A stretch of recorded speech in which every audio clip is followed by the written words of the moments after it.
नमस्कार दोस्तों, मेरा नाम है निशान सक्सेना। मैं सुनाता हूँ कहानियाँ। आइए सुनते हैं आज की कहानी भूत। लेखक हैं मुंशी प्रेमचंद और आवाज़ है निशान सक्सेना की।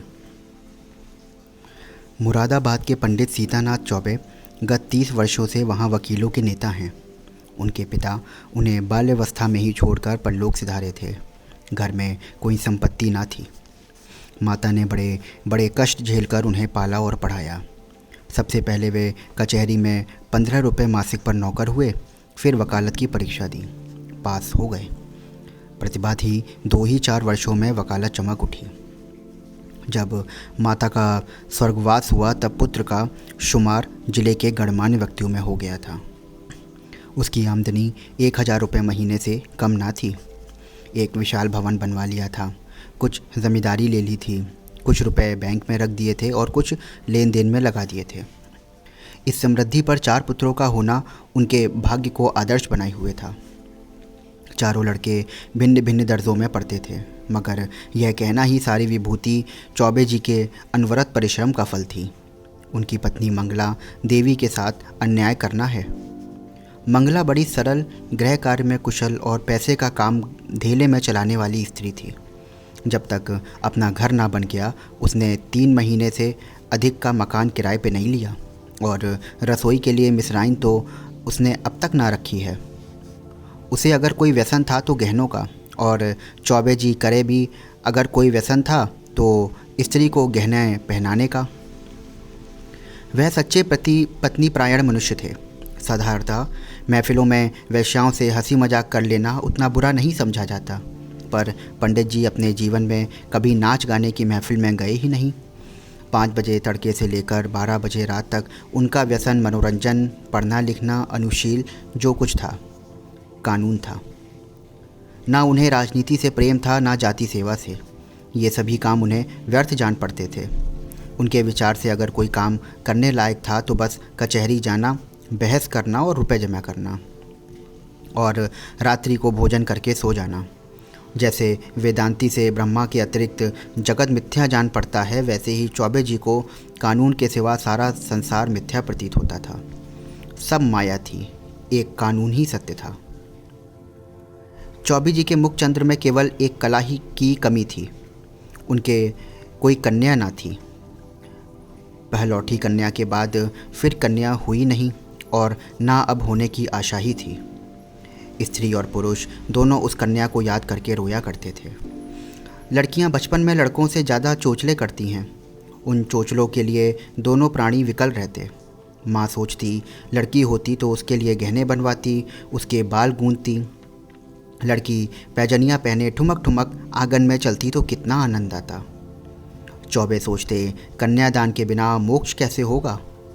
कन्यादान तो महादान है। जिसने यह दान ना दिया उसका जन्म ही वृथा गया।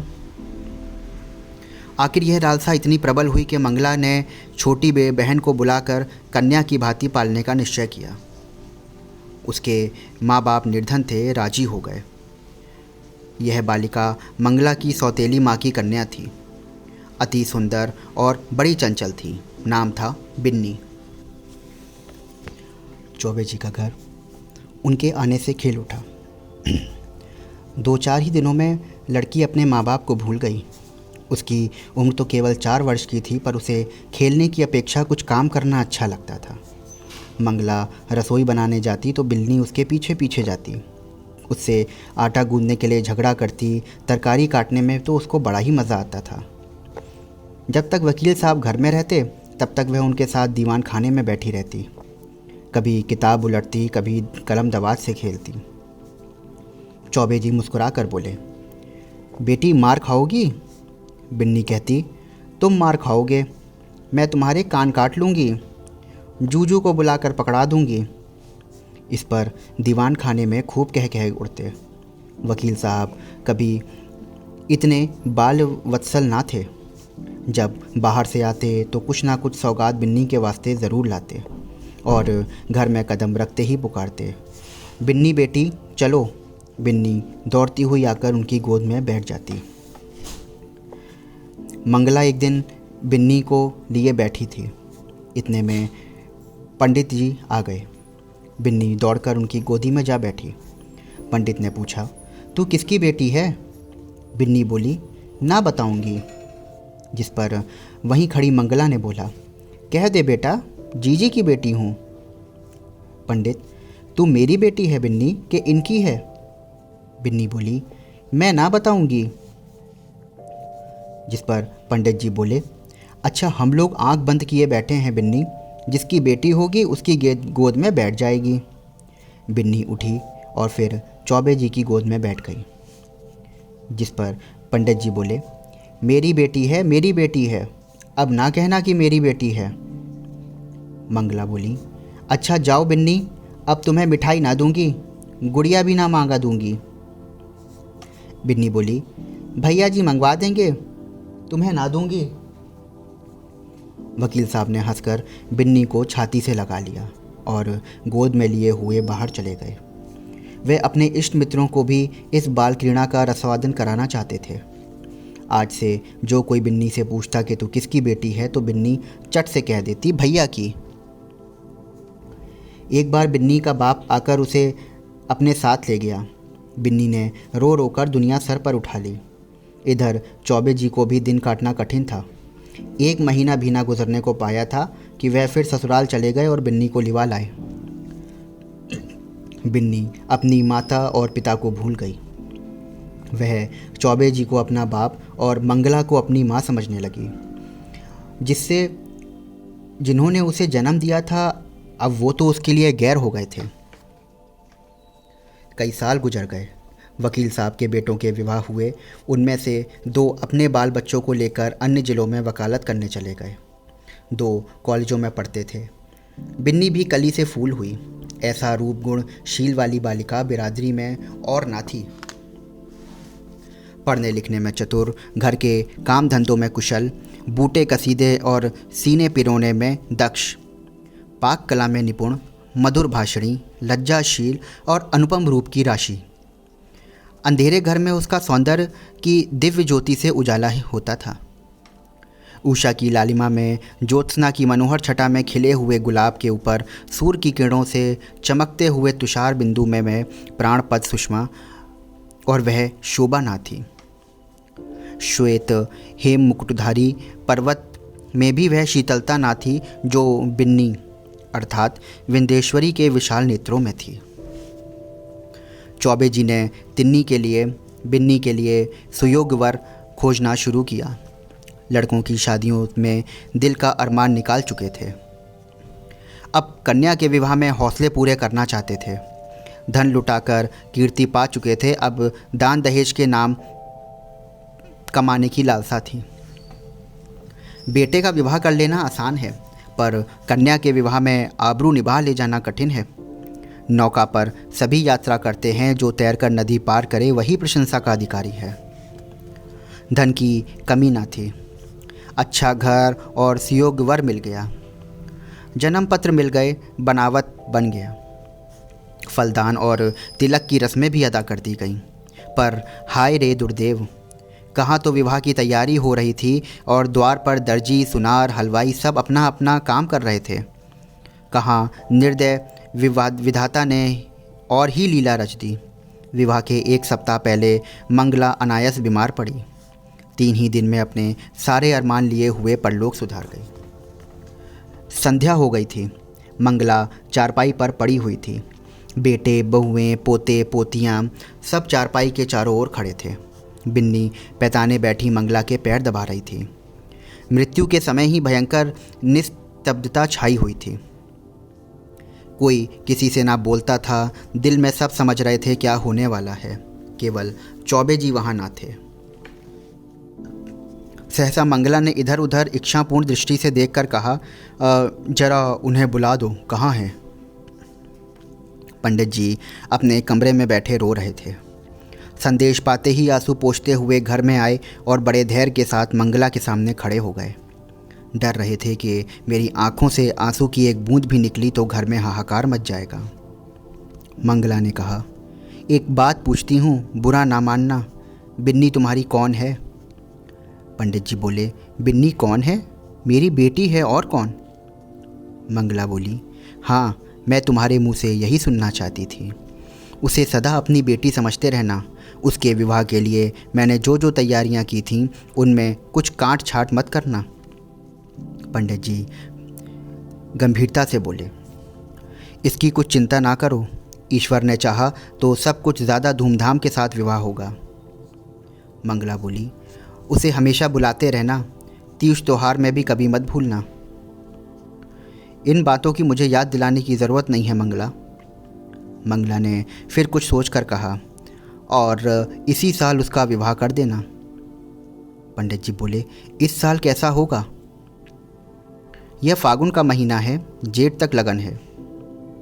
पंडित जी गंभीर होते हुए बोले, हो सकेगा तो इसी साल कर दूंगा। इसके बाद गोदान की तैयारी होने लगी। बुढ़ापे में पत्नी का मरना बरसात में घर का गिरना है, फिर उसके बनने की आशा नहीं होती। मंगला की मृत्यु से पंडित जी का जीवन अनियमित और विशृंखल सा हो गया था। लोगों से मिलना जुलना छूट गया था। कई कई दिन कचहरी ना जाते भी तो बड़े आग्रह से।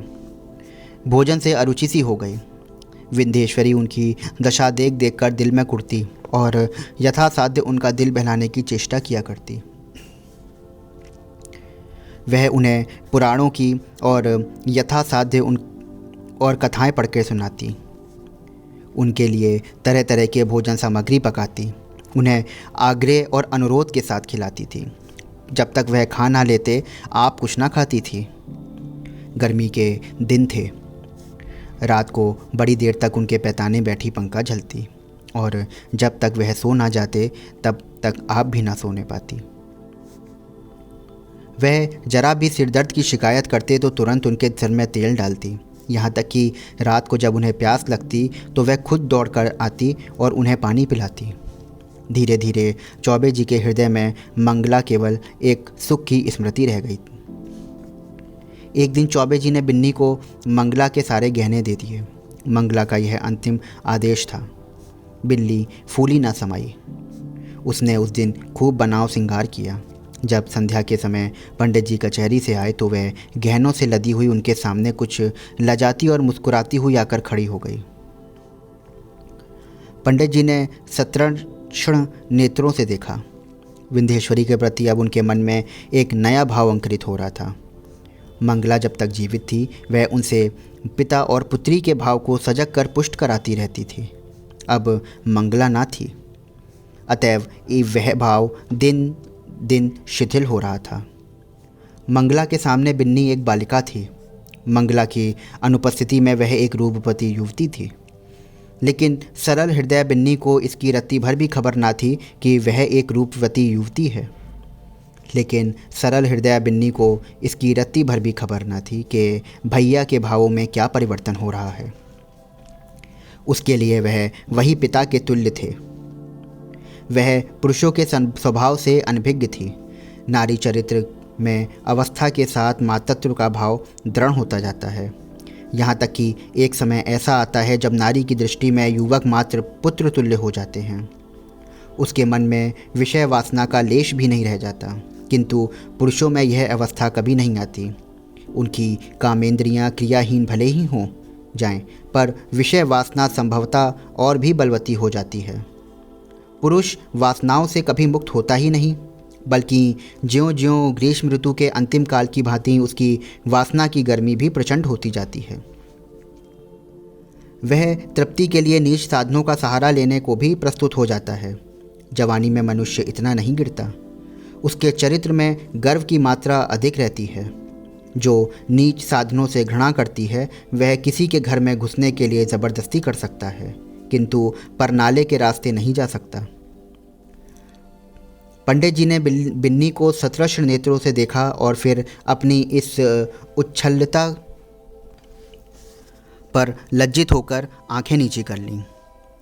बिन्नी इसका कुछ मतलब ना समझ सकी। पंडित जी बोले, तुम्हें देखकर मुझे मंगला की उस समय की याद आ रही है जब वह विवाह के समय यहाँ आई थी।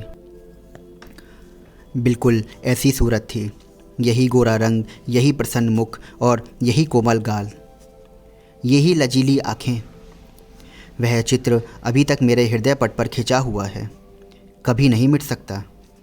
ईश्वर ने तुम्हारे रूप में मेरी मंगला मुझे दे दी। बिन्नी बोली, आपके लिए क्या जलपान लाऊं?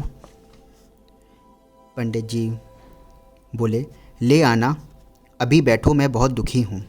तुमने मेरे शोक को भुला दिया है। वास्तव में तुमने मुझे जिला दिया, नहीं तो मुझे आशा ही ना थी कि मंगला के पीछे मैं जीवित रहूँगा भी या नहीं। तुमने मुझे प्राणदान दिए हैं, नहीं जानता तुम्हारे चले जाने पर मेरी क्या दशा होगी। बिन्नी चहकते हुए बोली, कहाँ चले जाने के बाद? मैं तो कहीं नहीं जा रही हूँ। पंडित जी बोले, क्यों, तुम्हारे विवाह की तिथि आ रही है, चली ही जाओगी? बिन्नी सकुचाती हुई बोली, ऐसी जल्दी क्या है? जल्दी क्यों नहीं है? ज़माना छींटाकशी करेगा, हंसेगा। जिस पर बिन्नी थोड़ा गुस्से में बोली, हंसने दीजिए, मैं यहीं आपकी सेवा करती रहूँगी। नहीं बिन्नी, मेरे लिए तुम क्यों हलकान होगी? मैं अभागा हूँ, जब तक ज़िंदगी है जीऊँगा, चाहे रोकर जीऊँ चाहे हंसकर। हंसी मेरी भाग्य से उठ गई। तुमने इतने दिनों संभाल लिया, यही क्या कम एहसान किया? मैं यह जानता हूँ कि तुम्हारे जाने के बाद मेरी खबर लेने वाला कोई ना रहेगा। यह घर तहस नहस हो जाएगा और मुझे घर छोड़कर भागना पड़ेगा। पर क्या किया जाए, लाचारी है। तुम्हारे बिना अब मैं यहाँ क्षण भर भी नहीं रह सकता। मंगला की खाली जगह तो तुमने पूरी करी, अब तुम्हारा स्थान कौन पूरा करेगा? बिन्नी बोली, क्या इस साल तक रुक नहीं सकता? मैं इस दशा में आपको छोड़कर ना जाऊंगी। पंडित जी बोले, अपने बस की बात तो नहीं, वे लोग आग्रह करेंगे तो मजबूर होकर करना ही पड़ेगा। बहुत जल्दी मचाएं तो आप कह दीजिएगा अब नहीं करेंगे। उन लोगों के जी में आए तो करें, वरना छोड़ दें। पंडित जी बोले, वे लोग आग्रह अभी से कर रहे हैं। बिन्नी बोली, सुख दुख में काम ना आऊंगी तो मैं किस दिन काम आऊंगी आपके? पंडित जी के मन में कई दिनों तक घोर संग्राम होता रहा। वह अब बिन्नी को पिता की दृष्टि से ना देखते थे। बिन्नी अब मंगला की बहन और उनकी साली थी। ज़माना हंसेगा तो हंसे, जिंदगी को आनंद से गुजरेगी। उनकी भावनाएं कभी इतनी उल्लासमयी ना थीं। उन्होंने अपने अंगों में फिर जवानी की स्फूर्ति का अनुभव हो रहा था। वह सोचते बिन्नी को मैं अपनी पुत्री समझता था, पर वह मेरी पुत्री है तो नहीं। और इस तरह समझने से क्या होता है? कौन जाने ईश्वर को यही मंजूर हो, नहीं तो बिन्नी को यहाँ लाता ही क्यों? उसने इसी बहाने से यह संयोग निश्चित कर दिया होगा। उसकी लीला तो अपरंपार है। तो दोस्तों, ये था कहानी का पहला भाग। कहानी का दूसरा भाग सुनने के लिए जुड़े रहें मेरे चैनल से, और